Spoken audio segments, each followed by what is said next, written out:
प्रिय छात्रों नमस्कार। आप सभी को मेरा चैनल LDW स्टडी सेंटर में स्वागत है। हम आपके लिए लेकर के आए हैं प्रश्नावली 9.1 प्रश्न संख्या दूसरा। तो दूसरा में देखेंगे, ये दिया हुआ है कि आंधी आने से एक पेड़ टूट जाता है और टूटा हुआ भाग इस तरह मुड़ जाता है कि पेड़ का शिखर जमीन को छूने लगता है। तो आइए सबसे पहले हम एक पेड़ बना लेते हैं। मान लीजिए कि यह एक पेड़ है, यह एक भूमि है। इसका नाम दे देते हैं ए, इसका नाम दे देते हैं बी, इसका नाम देते हैं सी। और यहाँ पे इस तरह से बोल रहा है कि आंधी आने से पेड़ टूट जाता है, यानी जो ए बी एक पेड़ है, आंधी आने के बाद ये टूट जाता है और टूटा हुआ भाग इस तरह से मुड़ जाता है कि पेड़ का शिखर जमीन को छूने लगता है। यानी ये टूट करके यहाँ से इस तरह से मुड़ जाता है, ये जमीन के छूने लगता है और इसके साथ 30 डिग्री का कोण बनता है। 30 डिग्री का कोण बनता है। ये बोल रहा है कि पेड़ के पाद बिंदु की दूरी जहां पेड़ का शिखर जमीन को छूता है 8 मीटर है, यानी यह भुजा 8 मीटर है। तो पेड़ की ऊंचाई ज्ञात कीजिए, यानी आपको पेड़ की ऊंचाई ज्ञात करना है, यानी ए बी ज्ञात करना है। चलिए इसका भी कुछ नाम देते हैं, इसका नाम डी देते हैं। और यह एक समकोण है जिसका कोण बी समकोण है। हल में लिख लेते हैं, हल माना कि ए बी एक पेड़ है तथा BC एक भूमि है। या हम कह सकते हैं कि AD बराबर DC है तथा AD प्लस DB बराबर AD AB है। इसलिए समकोण त्रिभुज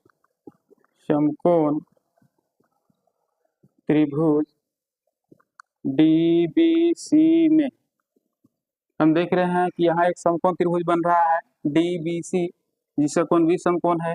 तो आइए इसको सही भुजाओं को लिख लेते हैं।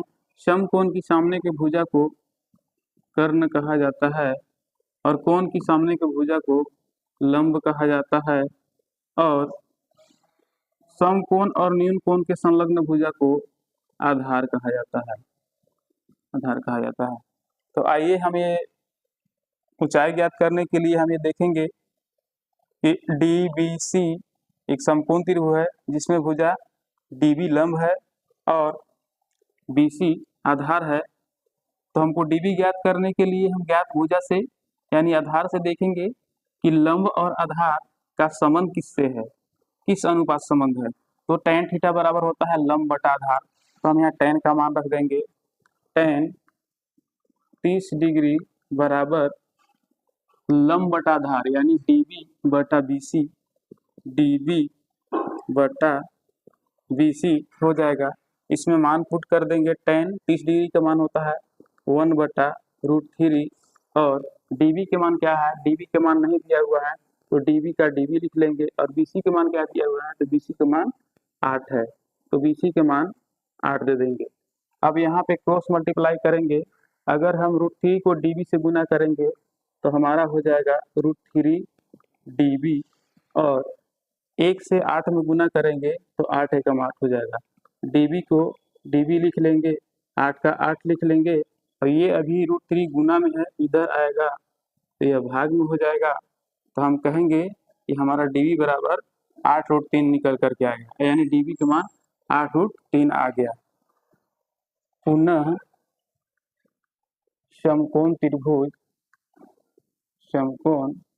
त्रिभुज DBC में पुनः इसी समकोण त्रिभुज में चलते हैं। हमारा ये भुजा ज्ञात हो चुका है और हम इसको ज्ञात करेंगे यानी DC ज्ञात करेंगे। तो DC ज्ञात करने के लिए अब लंब बटा कर्ण का भी सूत्र लगा सकते हैं और DC ज्ञात करने के लिए आप आधार बटा कर्ण का सूत्र लगाते हैं। चलिए हम आधार बटा कर्ण लगाते हैं। तो आधार बटा कर्ण का संबंध किससे है, कोस से है। कोस थीटा बराबर होता है आधार बटा कर्ण। तो यहाँ कोस का मान रखेंगे तो कोस 30 डिग्री बराबर आधार बटा कर्ण यानी 8 है यानी 8 क्या है तो BC है, BC बटा कर्ण क्या है तो DC है। तो हम cos 30 डिग्री का मान रखेंगे √3/2 और BC का मान क्या है, BC बराबर 8 दिया है तो 8 लिख लेंगे। और DC का मान क्या है, DC का मान आपको मालूम नहीं है तो DC का DC लिख लेंगे। और इसको हम क्रॉस मल्टीप्लिकेशन करेंगे तो √3 से DC में गुना करेंगे तो √3 DC हो जाएगा। और 2 से 8 में गुना करेंगे तो 8 दूना 16 हो जाएगा।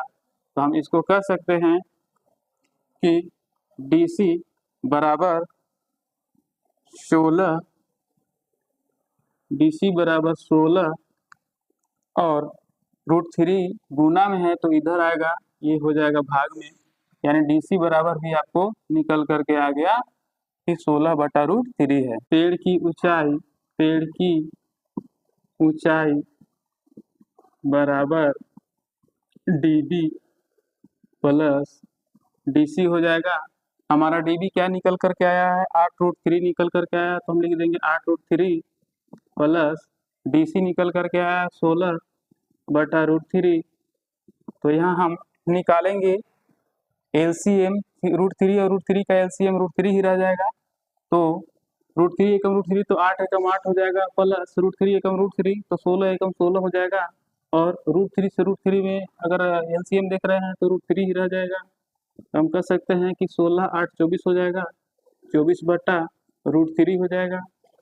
समीकरण जब निकालेंगे तो 24/√3 को अगर ऊपर में लेकर के जाएंगे तो √3 हो जाएगा, नीचे भी लेकर के आएंगे तो √3 हो जाएगा। इसको हम कह सकते हैं कि 24 √3 में मल्टीप्लाई करेंगे तो 24 √3 हो जाएगा। और √3 से √3 में करेंगे गुना तो हमारा √9 हो जाएगा। तो √9 का वर्गमूल 3 होता है तो 3 लिख लेंगे।